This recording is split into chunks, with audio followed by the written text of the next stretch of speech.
Welcome to Twilight Tale, where history whispers and sleep comes easily. Tonight, we're drifting back, far back, to the warm sands of ancient Egypt, not to the palaces of pharaohs, but to the quiet lives of the people who built, carried, carved, and cooked, the workers whose daily routines held a civilization together. As you listen, you'll walk beside them in the early morning light, feel the cool air before the sun rises, and hear the gentle rhythm of tools, footsteps, and distant voices. There's nothing you need to do, no facts to memorize, no timeline to hold on to. Just let the story guide you, slowly, softly, like a lantern moving through the dark. So settle into a comfortable position, let your shoulders drop, unclench your jaw, and take one slow, easy breath. And when you're ready, we'll begin with the first quiet moments of a worker's day as the Nile sleeps nearby and Egypt starts to stir. It is dusk in the desert. The sun is an ember sinking slowly beneath the horizon, its last golden rays painting the sky in muted hues of ochre and burnt copper. The air is heavy with the promise of night, but the earth still holds the warmth of the day. In the distance, the great pyramids stand like sentinels, their weathered stones softened by the passage of time. Beneath their shadow, in the heart of the desert, a quiet hum can be heard, a sound not of wind or animal, but of stone against stone. We are invited into this world not by grandiose titles or tales of kings, but by the labor of those whose names have been lost to the sands. There is no grand procession here, no pomp. Instead, there is only the soft whisper of tools against the stone, the rhythm of hands and hearts working together in the quiet of the desert dusk. The air seems to hold its breath as the stones, hewn with care and purpose, are set into place, one after another, their edges softened by time, but their weight still immense. They stand as the silent witnesses to a labor long forgotten. As we approach, the scene unfolds in silence. There are no figures in the foreground, only the quiet hum of labor in the midst of vast emptiness. The stone, the earth, and the sky are intertwined in a soft dance, each serving its purpose in the greater creation. In this fleeting moment, we stand as silent observers to an act of creation that transcends time. It is said that the pyramids were not simply built, they were born from the earth itself.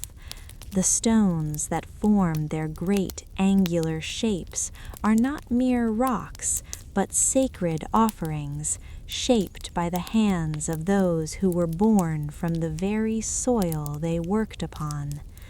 The workers who toiled in the quarries knew the weight of the earth intimately. Their hands, rough and calloused, did not seek fame or reward. Their labor was not for the glory of kings or the praise of gods. It was simply for the act of creation, an offering of stone and sweat, a gift of their hands to the silence of eternity. We follow their rhythm through the quarry, where the air is thick with dust, where the earth seems to hum underfoot. The workers carve and chisel, their movements slow but deliberate. The sun's last light kisses the stone, casting long shadows across the quarry floor. Each block they shape is a silent prayer, a quiet hymn to the passage of time. The work is not hurried. There is no rush, no urgency. Instead, there is a patient, steady rhythm, as if the stones themselves are alive, breathing with the labor of the workers. The quarry is not just a place of labor, it is a sacred space where memory fades into the stone itself. The air is thick with the ghosts of those who came before, those whose names are lost to the winds, whose faces are never to be known. And yet their presence lingers in the quiet work of these humble stoneworkers. The tools they use, simple hammers and chisels, their edges worn smooth by years of use, are an extension of their own hands. The rhythm of their work is not the clatter of industry, but a soft, sacred silence that binds them to the earth, to the stone, and to the sky above. Perhaps it was never meant to be seen by the outside world. The workers were not concerned with what the monuments would become. They did not labor for the living, but for the dead, for those who would rest beneath the stones they shaped, beneath the pyramid's silent gaze. And in this there was a deep understanding. The stones, once shaped, would endure, but the workers, those who had given their lives to the creation of these eternal monuments, would not. They would fade away, their names lost, their bodies crumbled to dust. The pyramids would remain, silent and eternal, their stones speaking the truth of their labor for centuries to come. As the sun dips below the horizon, the workers pause, the rhythm of their labor fading into a quiet stillness. The quarry is bathed in the soft light of twilight, and for a moment everything seems to hold its breath. There is no sound, no movement, only the quiet presence of the stones, their surfaces glistening in the last light of day. The workers, now at rest, sit quietly by the stone they have shaped, their faces softened by the glow of the evening. Their eyes, though weary, are filled with a quiet reverence for the work they have done, for the stone that now holds their mark. There is a sacredness to this silence, an understanding that, while they may not see the completion of their work in their lifetime, the stones will endure. The pyramids will rise, their shapes speaking of an ancient time long past, their very presence a testament to the silent labor of those who shaped them. And as the moon rises above the desert, casting its pale light over the stones, the workers rise from their rest and begin the journey back to their homes, their faces blanketed in the quiet peace of their toil. In the distance, the pyramids stand against the night sky, their forms soft and shrouded in mist. The wind picks up, but the silence of the quarry remains. The stones are set, their positions locked in place, their stories told not through words, but through the labor of hands long gone. And as the night deepens, there is only the sound of the wind, the soft breath of the desert, and the quiet echo of the work that will never be forgotten, even though it may never be remembered. Perhaps it is in the silence that we come to understand the true nature of their labor. The stones, so vast and heavy, are the legacy of those whose names have faded into the forgotten corners of time.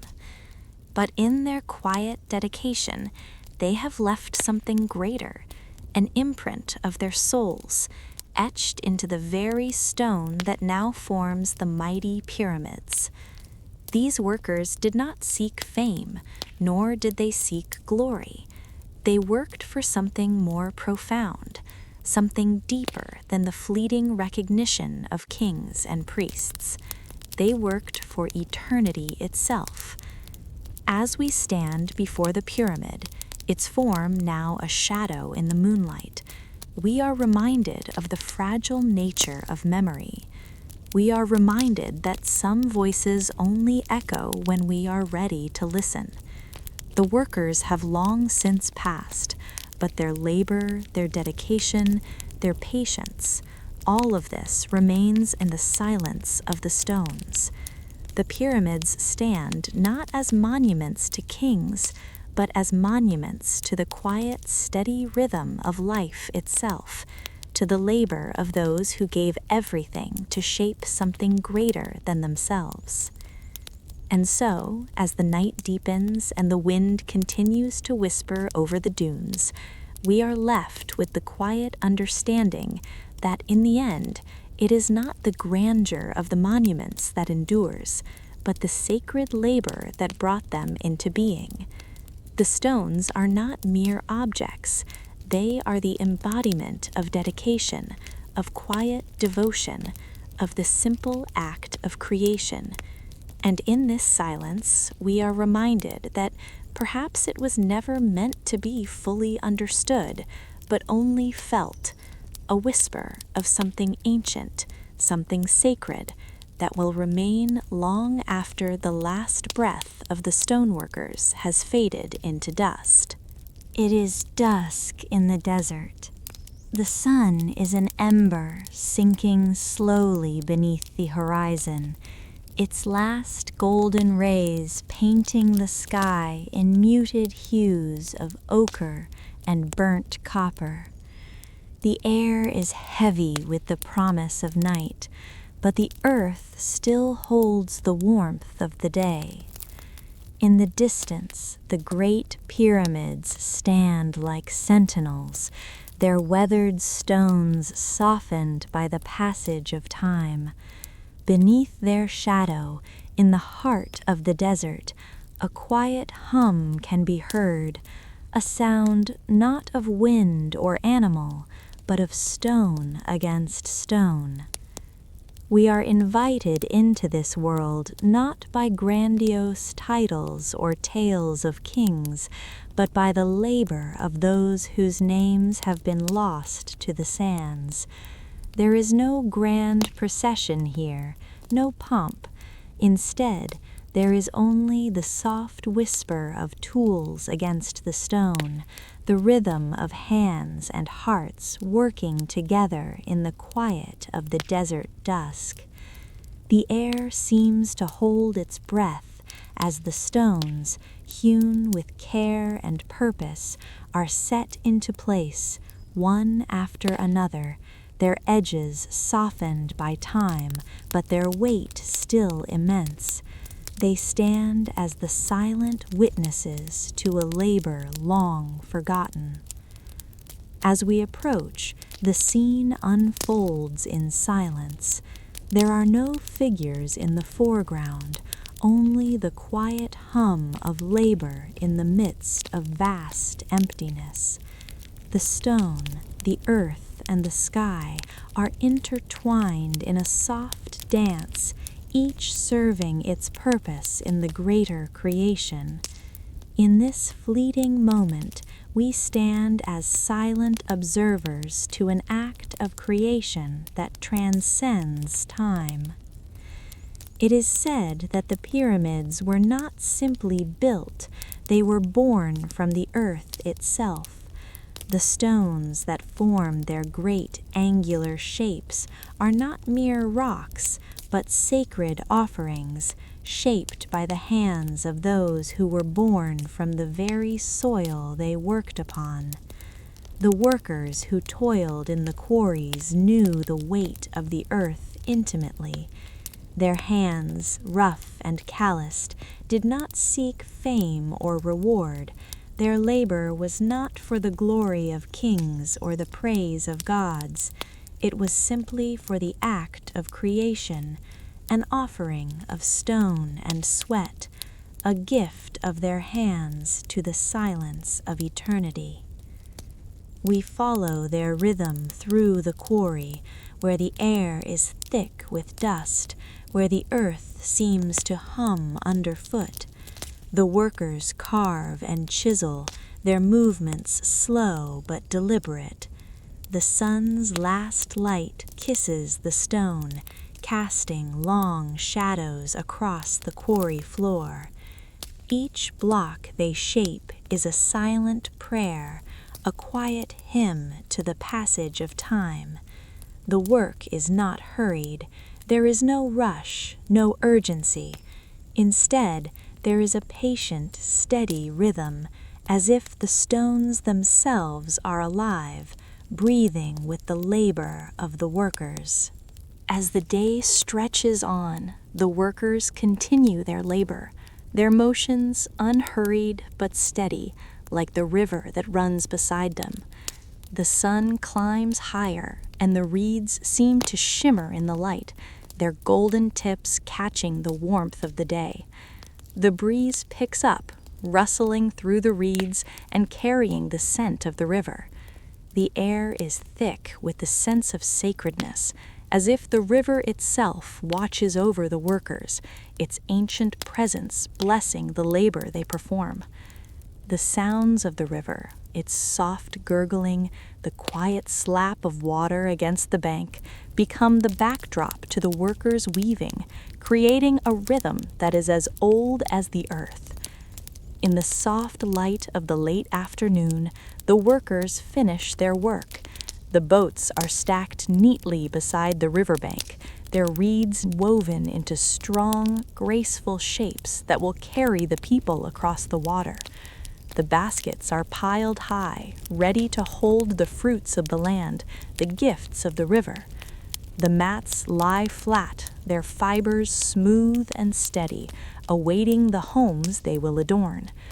As the workers gather beneath the shade of a palm tree, their faces softened by the peace of a day's work, there is a moment of quiet, a pause in the labor that has sustained them. The river hums gently in the distance, and the workers sit in silence, the weight of their work and the lightness of the evening air filling the space between them. There is no need for words here. There is only the peaceful acknowledgement of the work done, the quiet satisfaction that comes with the knowledge that each piece created will serve its purpose.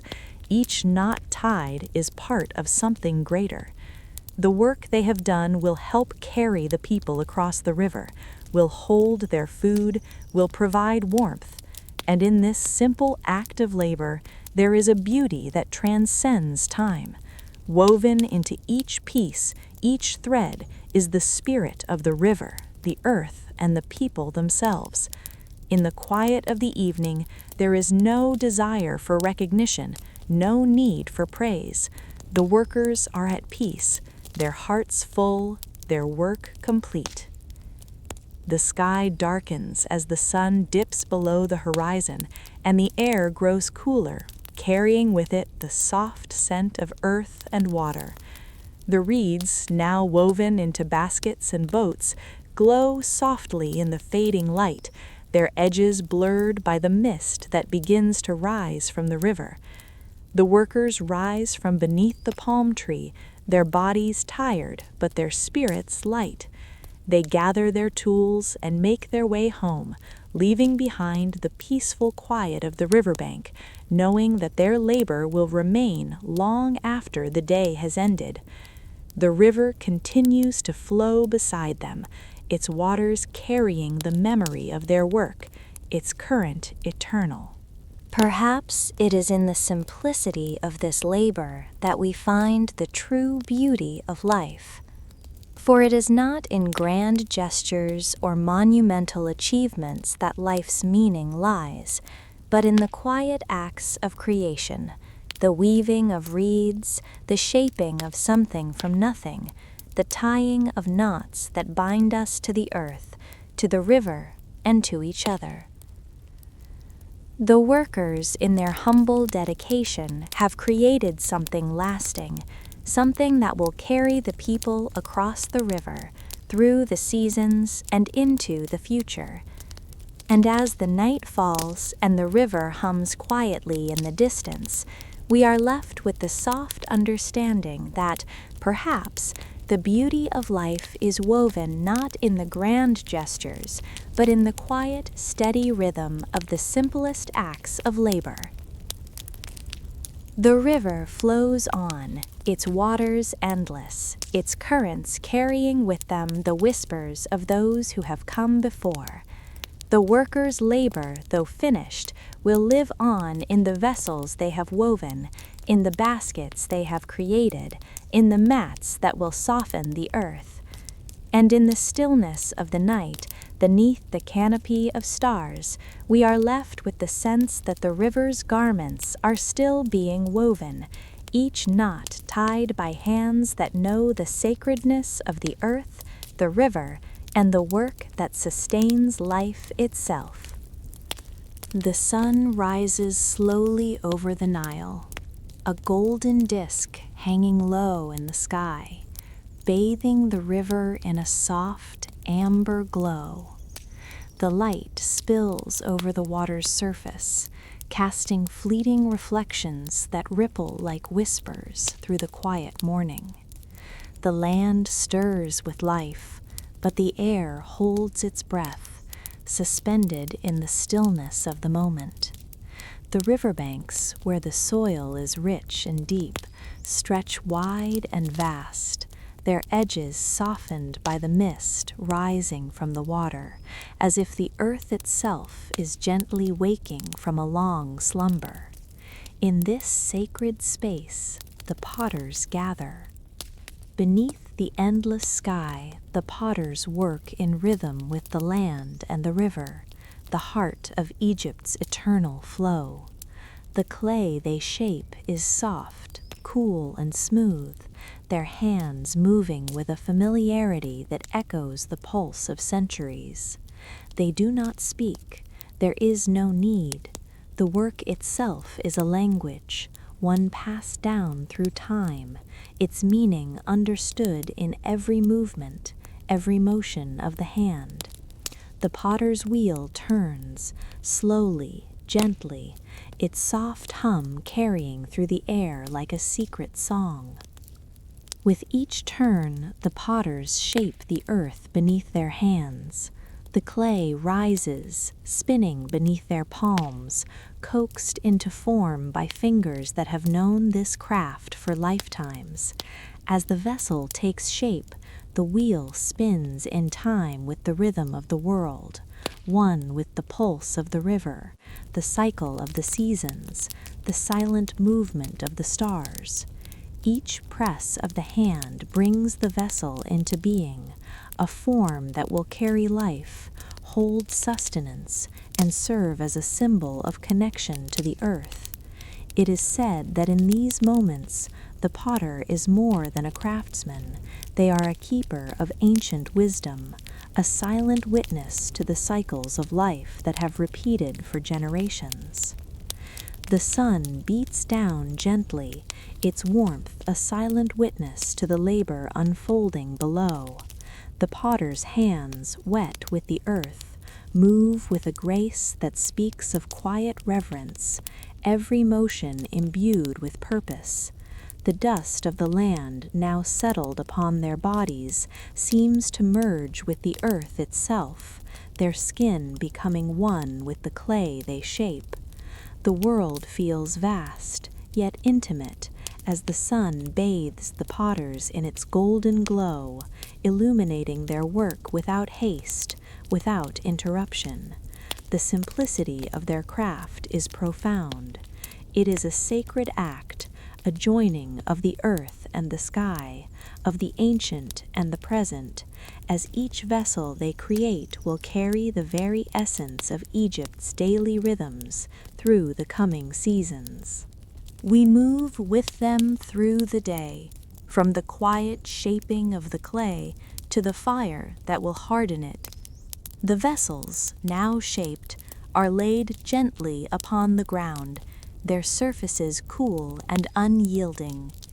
The potters prepare the kiln, a simple structure of stone and clay, its opening slowly drawing the heat from the day into its warm embrace.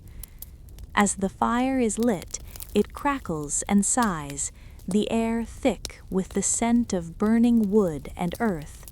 The pots begin to glow, their surfaces softening in the heat, their edges rounding into smooth, perfect forms. The fire transforms the clay, binding it to something greater, something eternal. There is a deep silence in this moment, as if the earth itself holds its breath, waiting for the vessels to emerge, reborn. The sun dips lower, casting its last light across the river. The heat of the day begins to cool, and the shadows stretch long across the land. The potters, now gathered around the kiln, watch as the fire slowly fades, the pots within glowing softly in the fading light. Their work is done for the day, but the vessels remain, their smooth surfaces now hardened, their purpose clear. The night is upon them, and the pots, though still warm, seem to pulse with the energy of the earth and the sun. They are not just objects, they are alive, their forms holding the breath of the river, the essence of the land. As night falls, the workers sit in quiet reflection, their faces softened by the warm glow of the firelight. The pots, their shapes now set, rest in the dimming light. The workers do not speak, they do not need to. There is no need for words in this sacred space. The air is filled with a deep, peaceful silence, as if the very land around them is speaking, whispering the truths of the earth, the cycles of the seasons, the lives of those who will carry these vessels. In the flickering light of the fire, the vessels seem to come alive, their surfaces glowing softly, reflecting the warmth of the day and the quiet, steady rhythm of the world. Perhaps it is here, in the quiet reflection of the potters, that the true essence of their craft is revealed, not in the finished product, but in the very act of creation. The pots are not mere tools, they are vessels that carry the essence of Egypt itself. They are a part of something far greater than the hands that shaped them, far greater than the fire that hardened them. They are a part of the land, of the river, of the stars. They hold the memory of the earth, the pulse of the sun, the quiet rhythm of the seasons. The fire dies down, its glow softening into the cool night. The workers rise, their bodies tired, but their spirits full. They gather their tools, preparing to leave the kiln behind, knowing that their work will carry the pulse of Egypt forward, just as it always has. The vessels, now cooled, will carry the fruit of the land, the grain of the river, the sustenance of life. The potters know that their craft will outlast them, just as the river will flow long after they are gone. As they walk away from the kiln, the last traces of light fading from the sky, the air cool against their skin, the land seems to exhale, resting after a day of labor. The river flows silently beside them, its surface dark and still beneath the stars. The pots are left behind, their forms now solid, their purpose clear. The potter's work is finished for the day, but the vessels they have created will carry the essence of Egypt into the coming seasons, as they always have. And as the night deepens, there is a quiet understanding. The pottery, the earth, and the river are one. The cycle of creation continues, as ancient and as eternal as the land itself. Some voices only echo when we are ready to listen. Perhaps, like the vessels they shape, the potter's labor will outlast time, their hands leaving behind a legacy of quiet beauty, a legacy that will continue to carry the pulse of Egypt forward, even when the earth has forgotten their names. Perhaps their work, simple and sacred, will forever remain part of the land's eternal rhythm, woven into the fabric of the world, like the clay they mold, shaped by the hands of time and the quiet light of the sun. The morning sun spills over the horizon, casting the land in a soft, golden light that touches the earth with a gentle reverence. Before us stretches a road, wide and endless, cutting through the quiet landscape of Egypt, stretching towards places that once were and places that have yet to be named. The dust rises from the earth as the road is being carved out, its surface still raw, its shape not yet settled in the world. The air, heavy with the scent of earth and stone, seems to hum with the sacredness of this work. This road is no mere path. It is a sacred artery, one that will pulse with the lives of those who walk it, linking Egypt's great cities, carrying the hopes, dreams, and desires of a civilization that has yet to unfold its full story. Beneath the early morning sky, the workers move like the river itself, steady, patient, and unyielding. Their hands, worn by the weight of labor, grasp the heavy stones that will form the foundation of the road. The stones, each one smooth and strong, are not simple fragments of earth. They are symbols of something greater, something that will transcend the present and echo through time. Each one, when laid upon the ground, becomes part of a greater whole, a pathway, a bridge, a connection between past and future. It is said that these workers do not labor for fame. Their names will not be etched into history, nor will their stories be sung in the halls of kings. Their labor is quiet, their purpose simple yet profound. With each stone they lay, they are building not just a road for the present, but one that will carry the dreams of future generations. A road that will carry not only the feet of travelers, but the stories of Egypt itself, the heartbeat of the land, flowing through the veins of this path. As the workers move with purpose, their bodies bending and lifting in unison, their hands steady with the weight of the stones, the air thickens with dust, caught in the golden light of morning.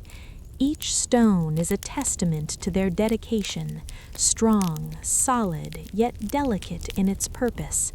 They worked together, a quiet chorus of effort, each motion speaking not in words, but in the language of hands and earth.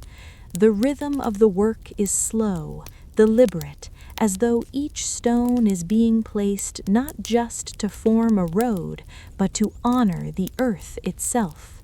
The road unfurls before them, stretching further than the eye can see, the stones joining together, forming a ribbon that will carry travelers from one city to another, from one moment to the next. The workers press on, their backs bending beneath the weight of the stones, their sweat mingling with the dust, a testament to the labor that will shape their world. There is no grand reward for them, no cheers or songs to mark their progress. They are content in the knowledge that what they are building is greater than their individual lives. It is a gift to the future, a thread that will weave the tapestry of Egypt's eternal journey. And as the sun climbs higher, the work continues. There is no rush, no need for haste. The road is not just a physical path, it is a spiritual one, a sacred ritual performed by hands that understand the weight of time. Each stone is a step, each step a mark of their devotion to something that will outlast them. The road is not just a connection between cities, it is a connection between the heavens and the earth, between past and future, between the living and the dead.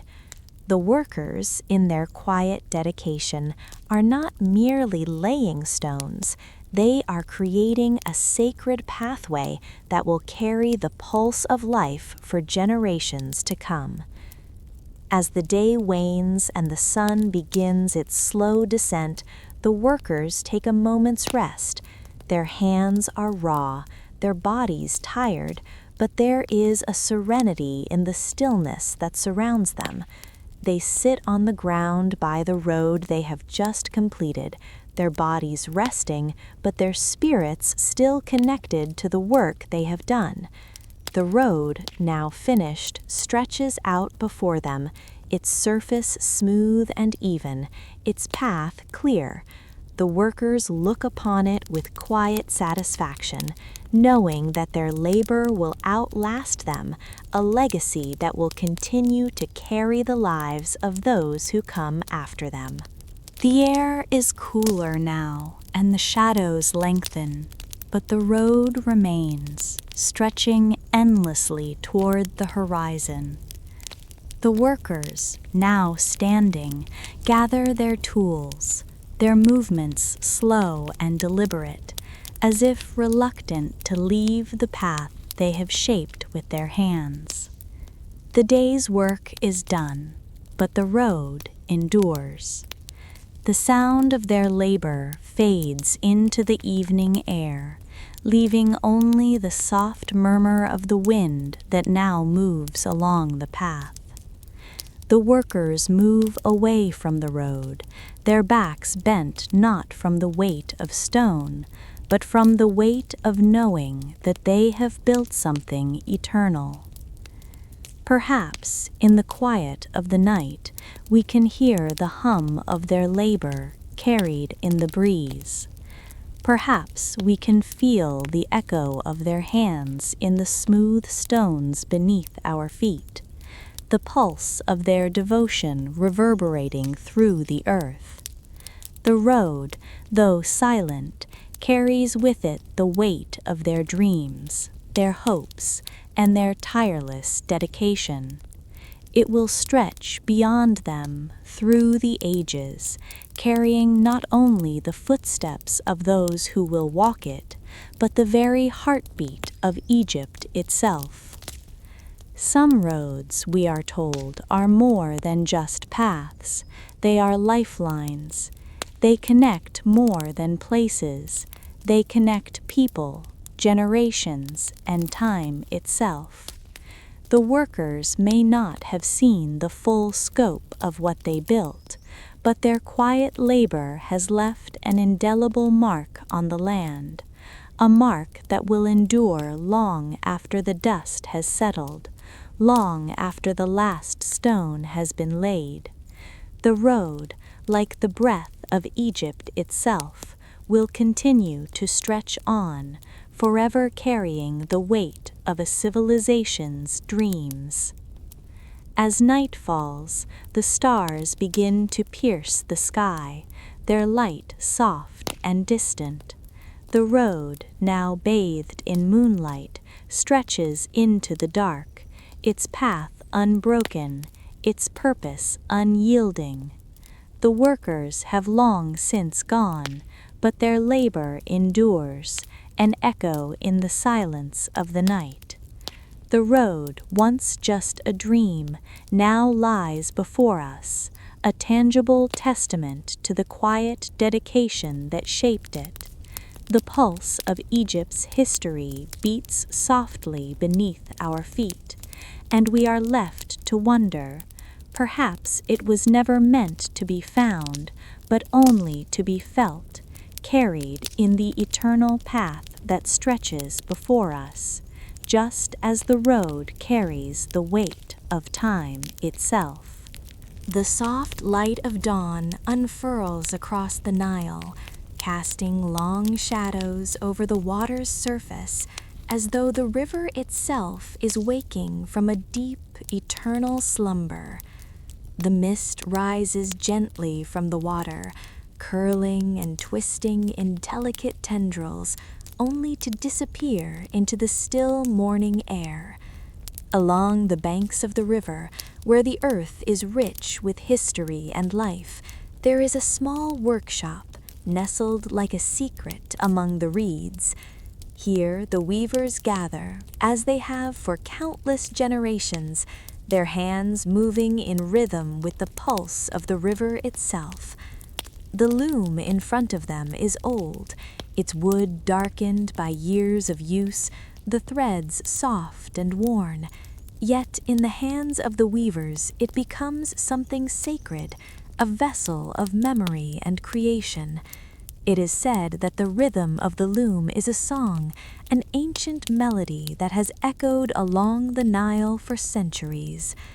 The sound of the loom's steady clicking fills the air, a sound that blends seamlessly with the soft murmur of the river's flow. It is a quiet music, one that carries with it the weight of the past and the continuity of time.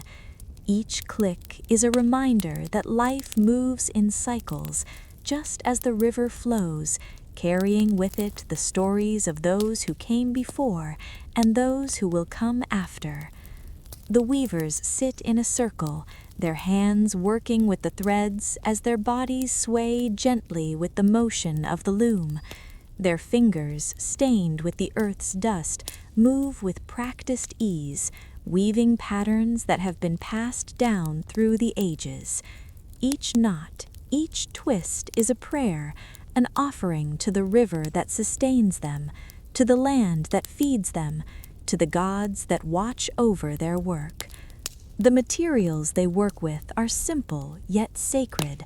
The threads are made from the fibers of the papyrus plant, the very reeds that line the river banks, the same reeds that have been used for centuries to craft boats, baskets, and even scrolls. The loom itself is a tool of transformation, turning the river's breath, its winds and its waters, into something tangible, something that will carry warmth, protection, and meaning. As the weavers work, the soft rhythm of their movements creates a meditative trance. The world outside their workshop seems to fade into silence, leaving only the steady flow of the river, the soft tapping of the loom, and the quiet hum of their voices, murmuring in harmony.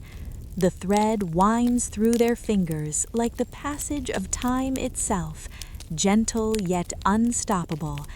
Each thread carries the essence of life on the river, from the fishermen who cast their nets in the early morning light to the boats that glide silently along the banks, carrying goods and stories from village to village. Perhaps in the stillness of this moment, we can feel the presence of the river itself, its breath steady and constant, carrying with it the wisdom of centuries.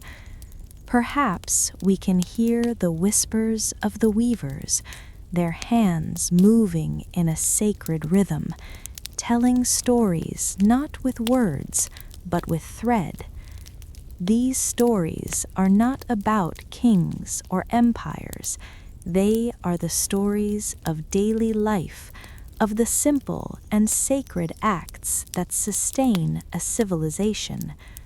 The loom, like the river, carries the pulse of the land, its threads woven into the very fabric of Egypt's soul. As the firelight flickers low, the weavers rise from their looms, their work done for the day. They gather their pieces, folding the blankets, smoothing the garments, and rolling the sails. The night air is cool, but the warmth of their craft still lingers in the room. The river outside flows quietly, its breath steady and eternal. The weavers leave the workshop, their bodies tired, but their spirits full, knowing that the thread of their labor will continue to weave Egypt's story, carrying it forward into the coming days. The stars shine down, their light reflected in the still waters of the Nile. The river, like the weavers, is ever present, its breath eternal, its rhythm never ceasing. Perhaps as we lie beneath the stars, we too are woven into this ancient tapestry, carried on the breath of the river, wrapped in the quiet rhythms of the loom, the simple, sacred act of creation. Some voices only echo when we are ready to listen. Perhaps the weaving of life itself is a song that is not meant to be heard, but felt, carried on the wind, on the water, in the quiet rhythm of the earth beneath us. The sun rises slowly over the golden fields of Egypt, its light spilling across the endless sea of wheat that stretches toward the horizon.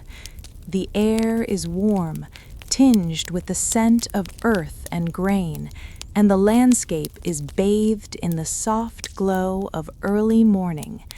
Each stalk of wheat stands tall, its golden heads swaying gently in the breeze, their movement like the breath of the land itself, rising and falling in perfect rhythm with the pulse of time.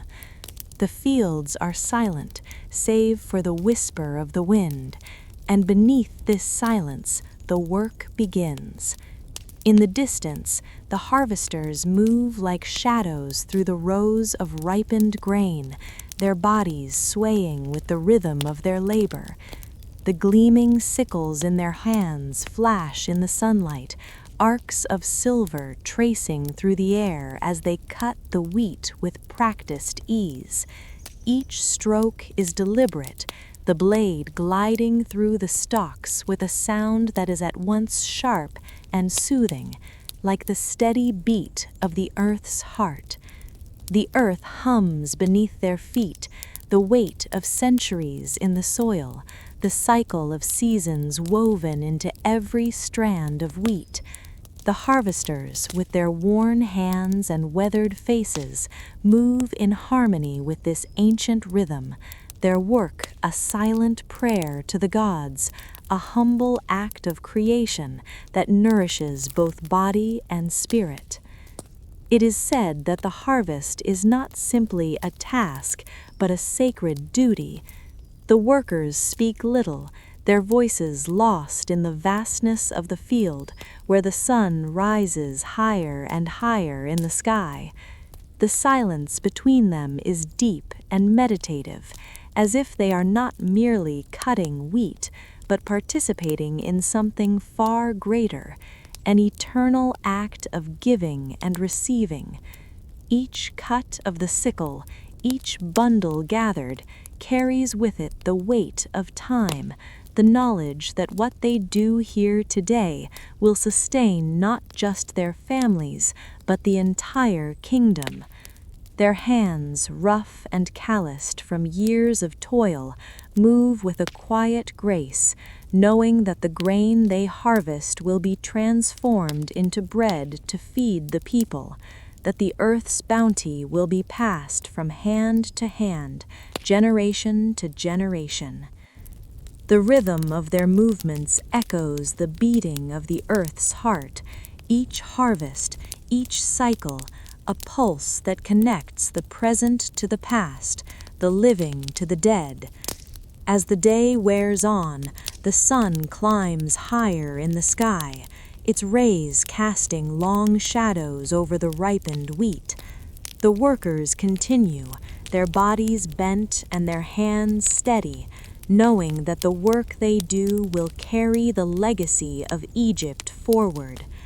The earth beneath their feet, warm and rich with the harvest, feels like an extension of themselves, a sacred bond that ties them to the land, to the river, and to the people who depend on this bounty. In the distance, the river flows silently, its current steady and constant, carrying the blessings of the land to the farthest reaches of the kingdom. As the sun begins to dip lower in the sky, casting the fields in a warm, golden light, the workers pause. The day's labor is not finished, but there is a moment of quiet reflection, a moment to rest, to gather the fruits of their labor. Bundles of wheat are tied together, each one a small offering, a gift to the earth and to the people. The harvesters stand together in the vastness of the field, their bodies worn with the day's work, their faces soft with the quiet satisfaction that comes from knowing they have contributed to the cycle of life that sustains Egypt. The wheat will feed their families, their neighbors, their community, and beyond that, it will feed the kingdom itself, nourishing the souls of those who live along the river and those who will one day come after them. The sky begins to darken, the golden light of day fading into the deep blues and purples of evening. The harvesters, their work complete for the day, gather their tools and move toward the edges of the field, where the land gives way to the soft shadows of the coming night. The breeze, now cooler, carries with it the promise of rest, the promise that the labor of the day has been done, that the earth has been tended, and that the cycle of life will continue. In the distance, the river glimmers in the fading light, its surface smooth and quiet, reflecting the first stars of the evening sky. The workers rest, their bodies weary but their spirits full, knowing that they have played their part in the eternal rhythm of the land. Beneath the silence of the night, as the stars begin to twinkle softly in the sky, the fields rest. The wheat, now gathered, stands as a quiet witness to the day's work, its golden heads swaying gently in the evening breeze. The harvesters, their shadows long in the moonlight, stand side by side, looking out over the land they have tended, knowing that the earth will always provide. The work is never done. The harvest will return, as it always does with the coming seasons. But for now, there is peace. There is quiet. Perhaps it is in this peace that we come to understand the true nature of their labor.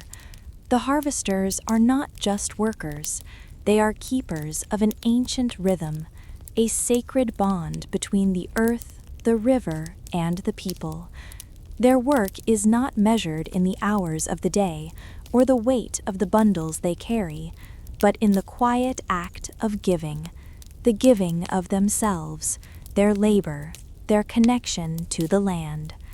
In the stillness of the night, we are left with the quiet knowledge that the harvesters, like the earth itself, will endure. They will return with each season, each cycle, to tend the land, to gather the grain, to sustain life. As the night deepens, the harvesters make their way home, their bodies tired but their hearts light. The wheat rests beneath the moonlight, its golden heads now soft and still, waiting for the dawn.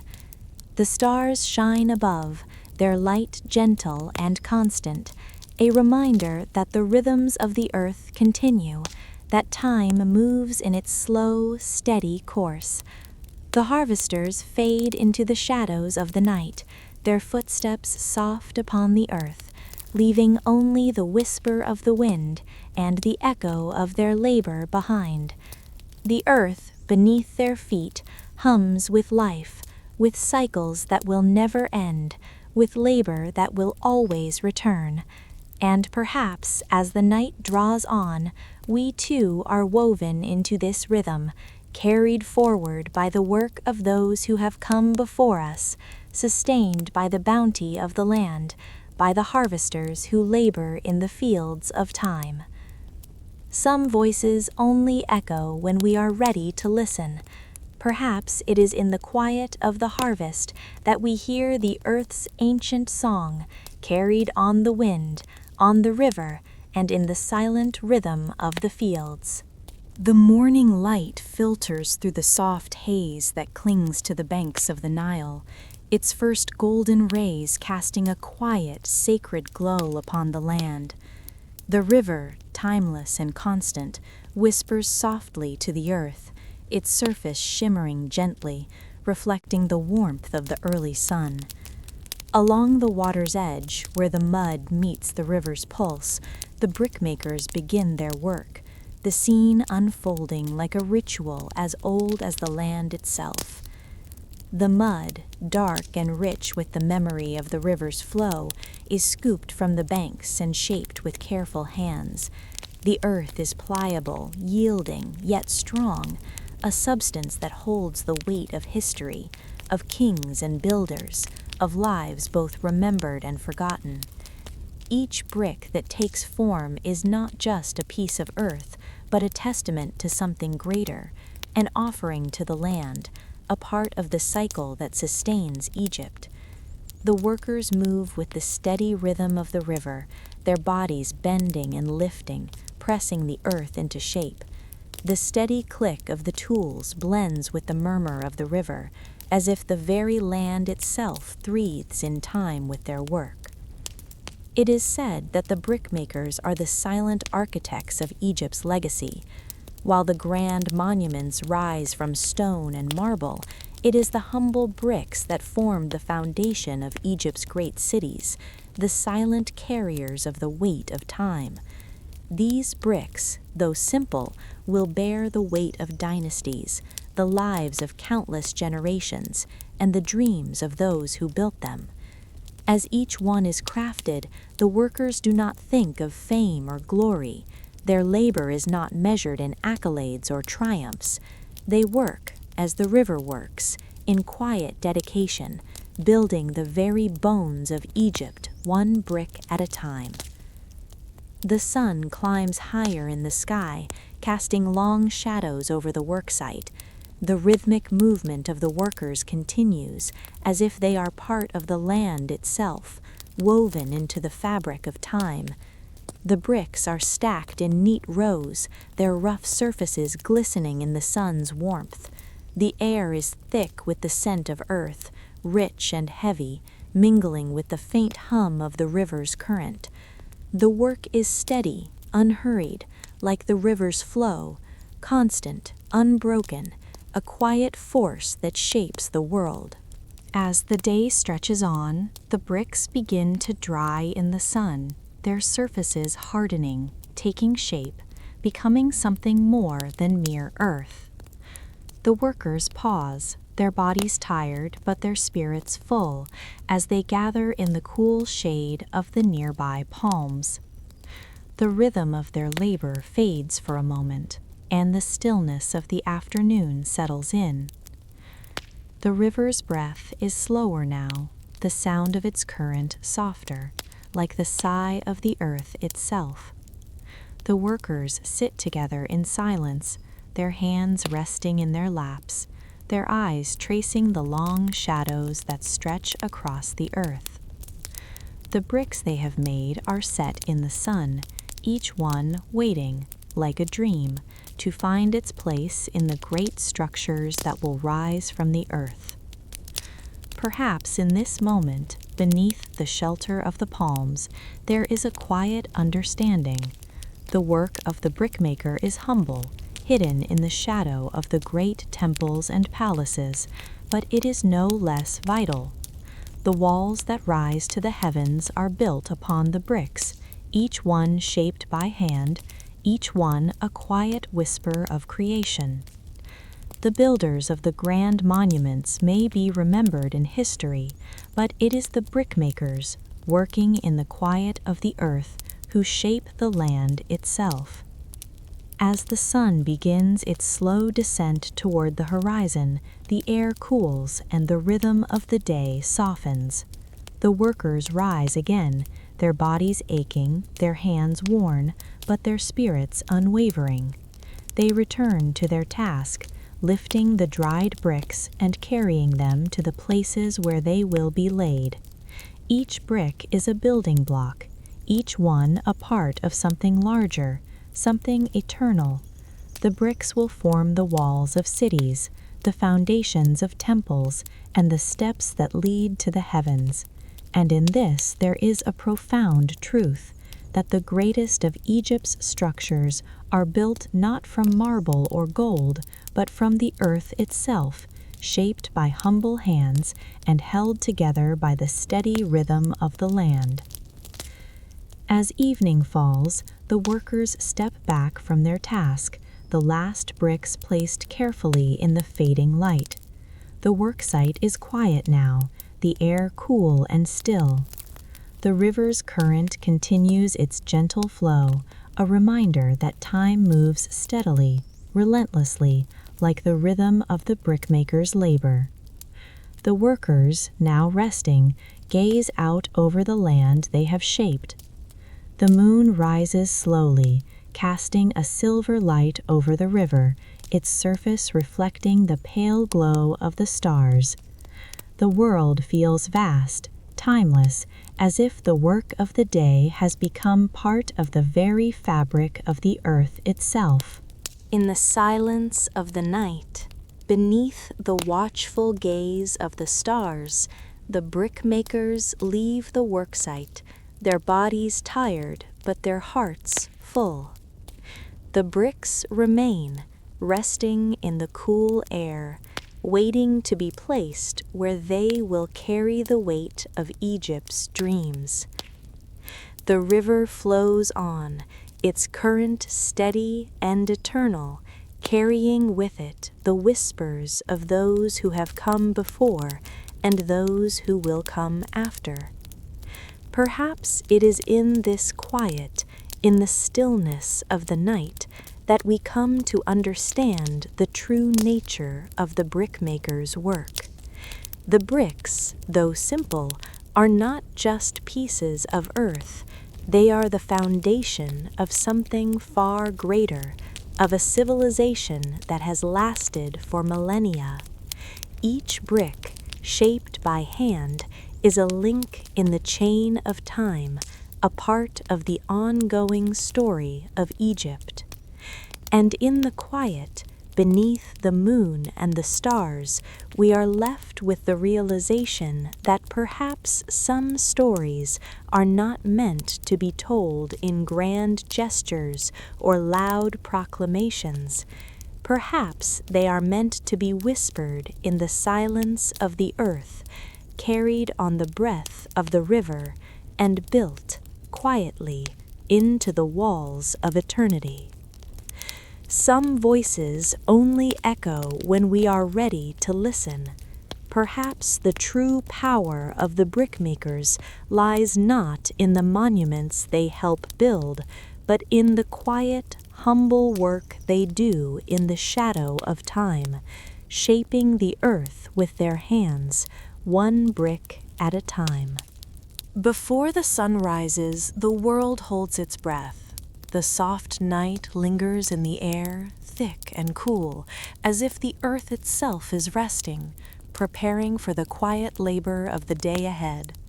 The Nile lies still beneath a blanket of mist, its surface untouched, like a vast mirror reflecting the quiet mysteries of the dawn. Along its banks, where the land meets the water, the fishermen gather. Their figures are silhouettes against the dim light, their movements slow and deliberate, as if they are part of something much older, something as eternal as the river itself. It is said that the fishermen in their quiet work are guardians of the river's secrets. With every cast of their nets, they reach into the depths of the Nile, pulling from its cool, dark waters the sustenance that will nourish their families, their village, their entire kingdom. Their hands move with the rhythm of the river, their bodies swaying in time with the gentle current. There is no rush, no urgency in their movements. Each pull of the net, each quiet ripple across the water is a sacred act, an offering to the river, a recognition of its power and grace. The soft murmur of the water is the only sound, broken only by the occasional splash of the nets being drawn in. The water, now touched by the first glimmer of sunlight, shimmers with a quiet beauty. The fishermen's faces remain veiled in shadow, their gazes steady and focused, drawn toward the subtle patterns of the current. The light from the rising sun filters through the mist, casting soft beams across the surface of the river, illuminating the nets that stretch out across the water like delicate threads of life. Each movement is a part of the eternal dance between man and river, one that has been practiced for centuries. The nets, woven with patience and care, are cast into the river's depths. The fishermen's hands move with a quiet grace, each knot, each twist, an act of reverence to the water that sustains them. Their work is simple yet profound as they labor in harmony with the world around them. There is no hurry in their task, only the steady pull of the nets, the soft sway of the river, and the knowing that the earth, the water, and their labor are inextricably linked. The river, like the cycle of the seasons, provides. The fishermen know this truth as surely as they know the rhythm of the river's flow. As the light of the day grows slowly stronger, the nets are drawn in, and the catch is modest, small fish shimmering in the early light. Each fish is a gift, a blessing from the river that sustains them, a reminder of the quiet abundance that flows through the land. The fishermen move with the same quiet grace, their movements synchronized with the water's pulse, drawing in the harvest of the river, knowing that each catch is part of a much larger cycle, a cycle that will continue long after they have returned to their homes. As the morning unfolds, the sun climbs higher in the sky, casting long, soft shadows over the water. The fishermen, their nets now empty, return to the shore, their spirits full. The catch may be small, but it is enough. The river has provided once again, and in the quiet rhythm of their work, the fishermen feel the connection to something ancient, something larger than themselves.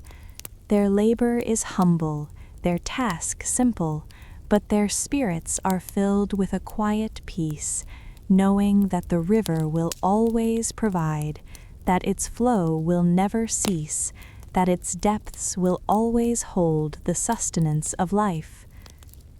The river, now bathed in the full light of the sun, stretches endlessly before them, its surface now steady and calm. The fisherman's work is done for the day, but the water continues its eternal rhythm, its flow never ending.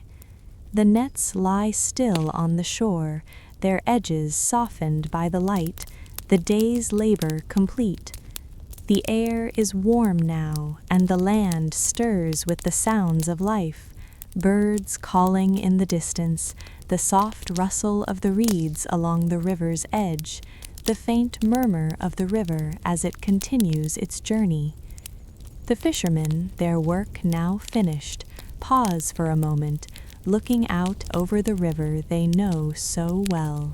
In the quiet of the early morning, in the stillness of the water, they have worked not just for sustenance, but for something deeper. They have woven their labor into the fabric of the Nile, and in return, the river has gifted them with life. Their efforts, though simple, are part of something timeless. Their hands have shaped the rhythm of the day, their labor a quiet echo of the ancient dance that has been repeated by generations before them. As the fishermen prepare to leave the river, the light of the day now fully enveloping the land, there is a final moment of silence, a moment of reflection, of quiet gratitude. The water continues to flow, its current steady and eternal, while the fishermen walk slowly back to their homes, their steps light and unhurried. The river, now bathed in the full glow of the sun, seems to breathe with them, as if in perfect harmony with the world. The catch may have been modest, but the peace it brings is beyond measure. Perhaps it is in this quiet, in the silence of the morning, that we come to understand the deeper rhythm of the world. The fishermen, in their simple labor, have touched something sacred, something eternal. They have woven their lives into the river's breath, becoming part of its flow, just as the river has become part of them. The nets, now empty, have been drawn in, but the work is never truly finished. The river will always provide, always carry the pulse of life, always return with the dawn. Some voices only echo when we are ready to listen. Perhaps the true gift of the river lies not in the catch, not in the nets, but in the quiet rhythm of life that flows through it, hidden in the stillness, woven into the water, whispered in the labor of those who know its pulse. Perhaps this is the most sacred part of all, the knowing that the river, like the fisherman's work, will never cease, will always return, and will always provide. In the quiet embrace of dawn, the temple stands as a silent witness to the coming day. The cool shadows linger in the stone corridors, where the air is thick with the scent of ancient stones and whispered prayers. The stone walls, weathered by time yet sturdy, hold a reverence that seems to pulse with the weight of centuries. It is here, in the shadows of the temple, that the workers begin their sacred labor, their hands steady as they tend to the gardens that surround this place of divine worship. These gardens, lush and vibrant, are not merely for beauty. They are sanctuaries, places where the celestial and the earthly meet.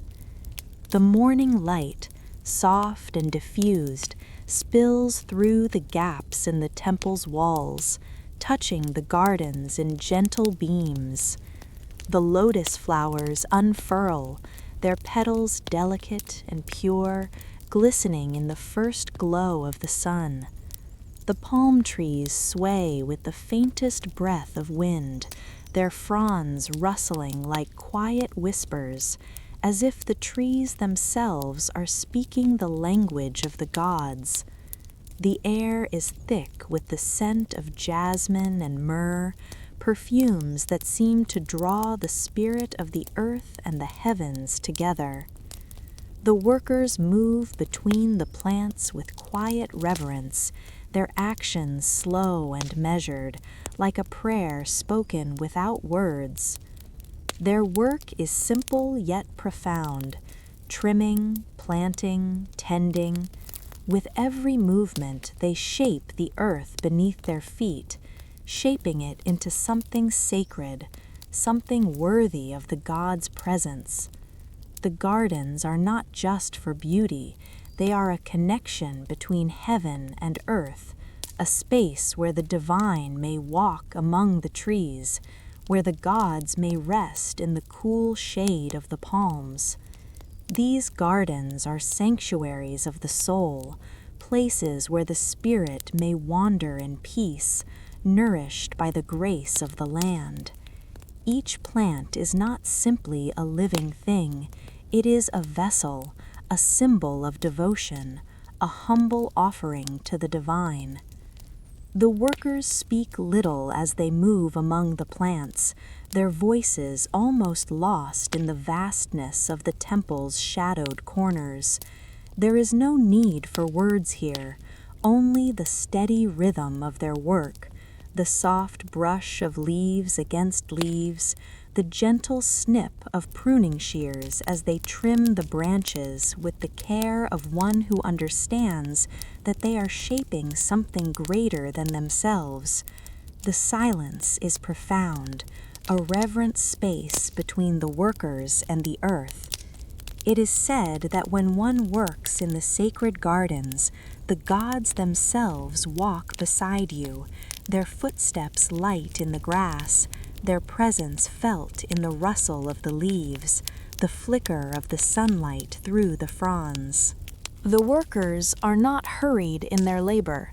The day moves slowly, as if time itself is softer in these sacred gardens, where each breath, each step is measured and deliberate. The lotus flowers bloom slowly, one petal at a time, their fragrance filling the air. The workers' hands are steady, their movements practiced as they kneel before the earth, planting new seeds, coaxing the roots of the palms deeper into the soil. Each plant they set in the earth is an act of devotion, a quiet offering to the gods, a promise that their labor will create a space where heaven may touch earth. The plants themselves, as they grow, will become living shrines to the divine, their roots entwined with the pulse of the land, their leaves reaching toward the sky. As the sun rises higher, the light shifts, bathing the garden in a soft golden hue. The shadows of the palms stretch long across the ground, their shapes etched in the sand like the delicate tracings of time. The workers move slowly, methodically, their bodies moving in rhythm with the earth, as though they are a part of the land itself. Their hands, stained with the rich earth of the garden, seem to blend with the soil, as if they too are becoming one with the land they tend. There is no hurry, no rush. The gardens, like the gods they honor, exist beyond time, and the workers, in their devotion, are part of that eternity. As the day unfolds, the gardens come to life. Birds flutter through the palms, their songs a gentle chorus that blends with the soft whisper of the wind through the leaves. The breeze carries the scent of the earth and the flowers, weaving through the air like a delicate thread that connects all things. The workers pause for a moment, their hands resting gently on the earth, feeling the pulse of the land beneath their fingers. In these quiet moments, there is a sense of peace, a knowing that the gardens they shape are more than just plants. They are part of something far greater, a reflection of the harmony between the divine and the mortal. As the sun begins to dip toward the horizon, casting the gardens in soft shades of gold and crimson, the workers step back to admire their labor. The lotus flowers stand tall and proud, their petals open wide to the sky. The palms, their fronds reaching toward the heavens, seem to bow in reverence to the setting sun. The workers, now weary, sit beneath the shade of the trees, their faces soft with the quiet satisfaction of a day well spent. They rest in the gardens they have shaped, knowing that their labor is part of something eternal, something that will endure long after they have gone. These gardens, these sacred spaces, will remain as a testament to their devotion, to their quiet labor, to the love they have poured into the earth. The evening light fades slowly, the last rays of the sun slipping away, leaving only the soft glow of twilight. The workers, their bodies tired but their spirits full, rise and begin to leave the garden, their footsteps quiet in the soft earth. The air grows cooler, the night drawing near, but the gardens, now bathed in the pale light of the moon, remain. The plants stand in peaceful silence, their forms outlined against the darkening sky. The temples, towering above the gardens, seem to watch over them, ancient and eternal, as if the gods themselves are resting in the cool shade of the trees. Perhaps it is here, in the silence of the gardens, that we come to understand the true nature of their labor. The workers, in their quiet devotion, have created not just a place of beauty, but a sanctuary for the gods, a space where the divine and the mortal meet. They have woven their efforts into the fabric of time, creating something that will endure, something that will forever be a part of Egypt's soul. And as the night deepens, the stars beginning to pierce the darkening sky, we are left with the sense that these gardens, like the gods themselves, are eternal, woven into the very heart of the earth, where heaven and earth meet in a quiet dance of creation and devotion. Some places, it is said, are meant to be felt, not seen. Perhaps the sacred gardens are one of those places, their beauty not found in what is visible, but in the stillness of the earth, in the silent labor that shapes them, in the quiet space where the divine touches the mortal. And perhaps, like the gardens, some truths are only known when we are ready to listen, to the earth, to the silence, and to the pulse of the land that has always been there, waiting for us to hear. Beneath the pale light of the fading moon, the desert stirs with a quiet breath. In the shadow of the pyramids, where the earth feels heavy with the weight of centuries, there is a sacred space, an ancient workshop where the stone workers toil, shaping the very bones of eternity.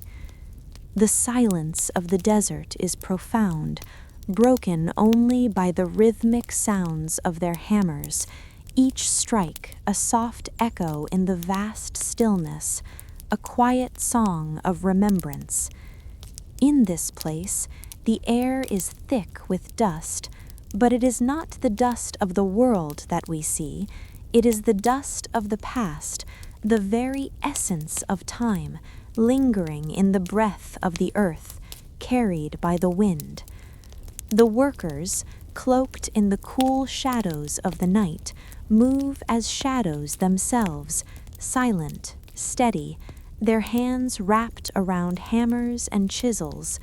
The stones they carve are immense, ancient blocks of limestone, their surfaces rough and unforgiving.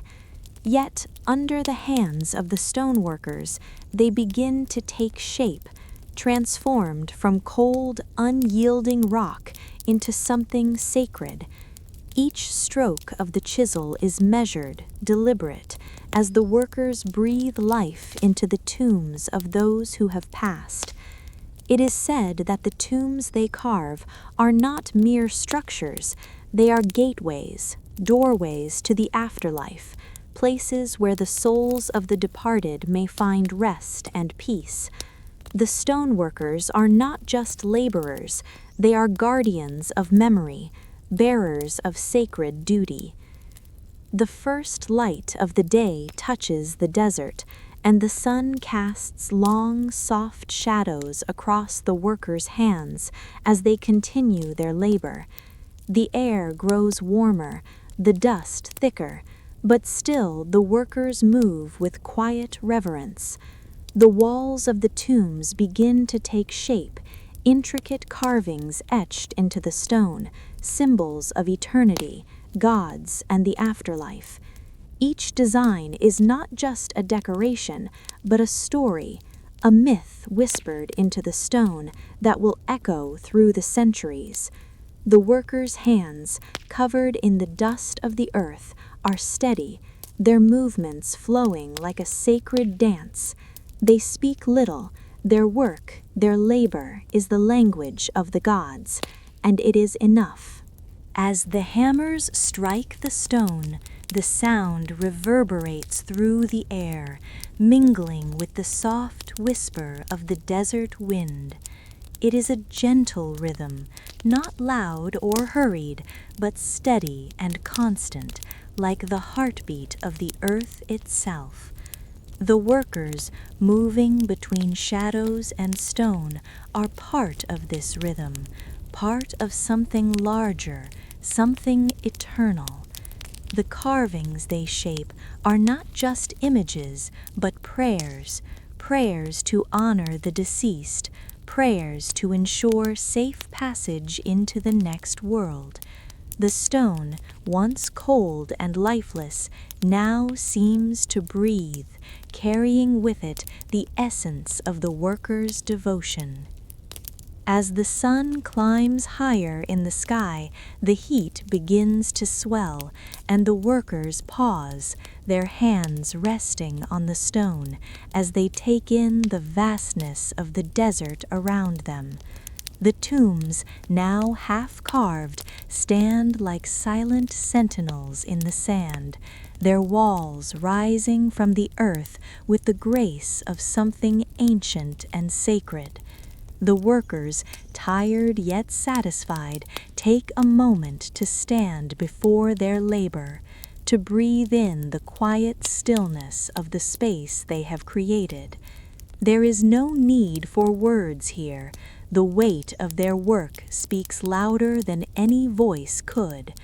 They know that their labor, though humble, is part of something greater, something that will outlast time itself. The heat of the day presses down upon them, but the workers do not hurry. They are not concerned with the passing of time, for they know that the tombs they carve will endure far beyond their own lifetimes. The stone, shaped by their hands, will stand for eternity, a testament to the devotion they have poured into their labor. Their hands, though covered in the dust of the earth, carry with them the weight of the sacred duty they have been entrusted with. They are the stewards of memory, the keepers of the past, and in this quiet, slow rhythm they are shaping not just the stone, but the very fabric of Egypt's eternal soul. As the sun begins to dip below the horizon, the workers' labor slows. The light grows softer, casting long shadows across the desert, and the air cools, carrying with it the quiet promise of the night. The workers, now weary but content, stand before the tombs they have carved, gazing upon the walls they have shaped, the designs they have etched into the stone. The evening sky above is painted in soft shades of orange and pink, a reflection of the divine. The workers, standing in the stillness of the desert, feel a quiet peace settle over them. They have done their work, and they have done it well. As the stars begin to appear in the sky, the workers gather their tools and prepare to leave. The tombs, now complete for the day, stand like silent guardians in the sand, their intricate carvings glowing softly in the last light of the sun. The workers, their bodies tired from the day's labor, move slowly through the shadows of the temple, their steps light in the cool desert air. The silence of the desert wraps around them, and the soft murmur of the wind stirs the sands beneath their feet.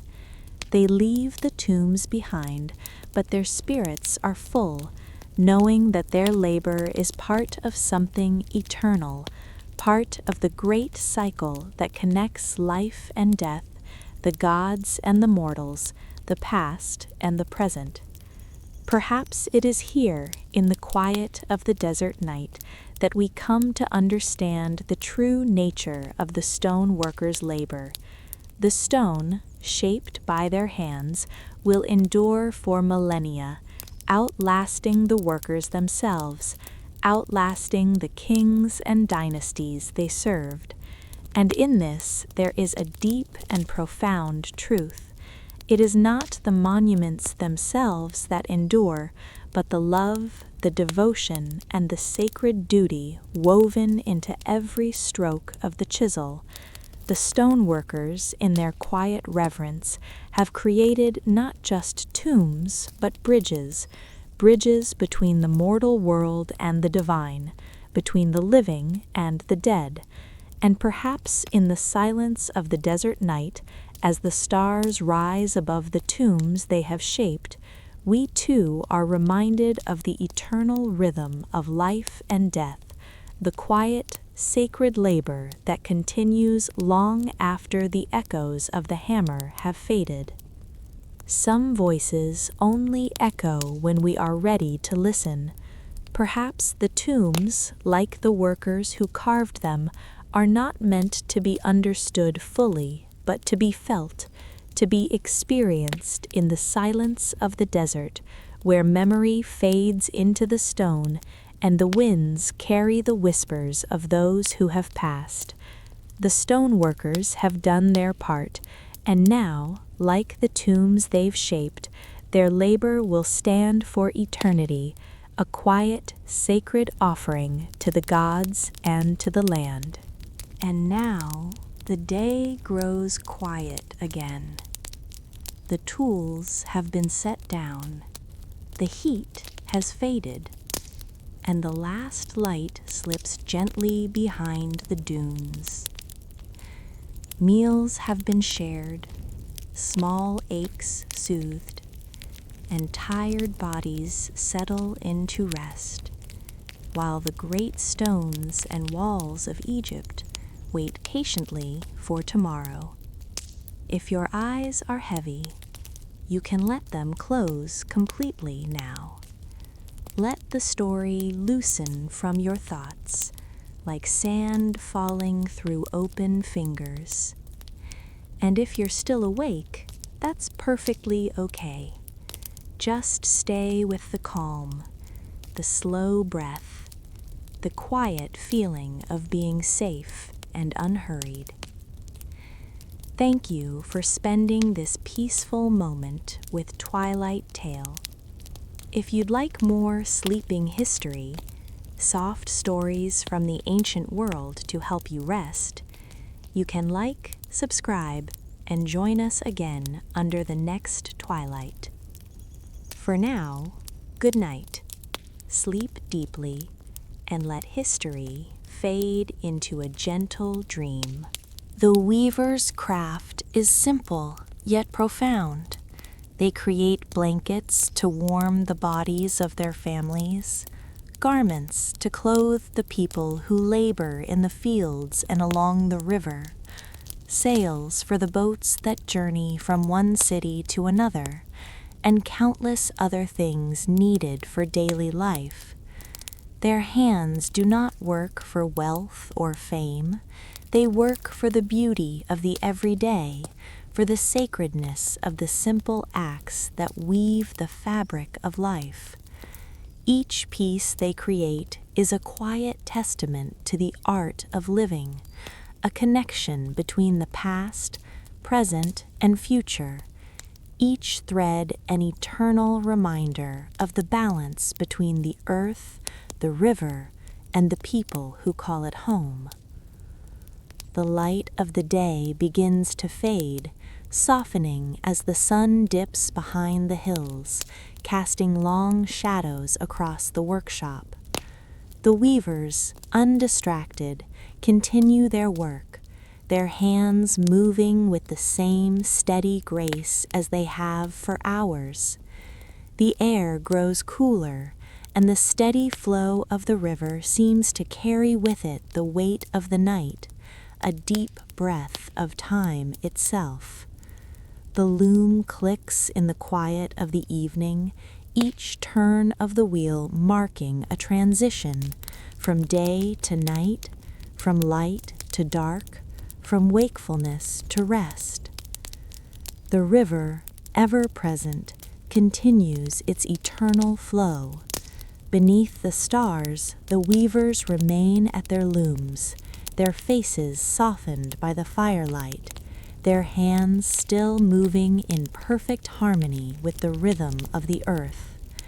As the night deepens, the threads they weave begin to glow faintly in the firelight, the texture of the fibers catching the warmth of the flame.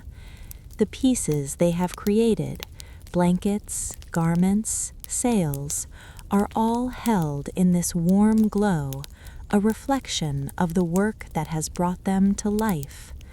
The quiet murmur of the river outside seems to deepen, as though it too is slowing its rhythm, preparing for rest.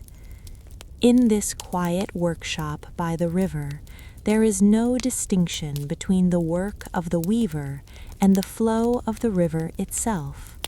Their hands, like the water, move with an ancient grace, weaving not just thread, but the very fabric of life. The loom, like the river, carries with it a sense of eternity, a reminder that all things are connected, that the weaver's craft is a part of something far greater than themselves, something that stretches back into the past and forward into the future.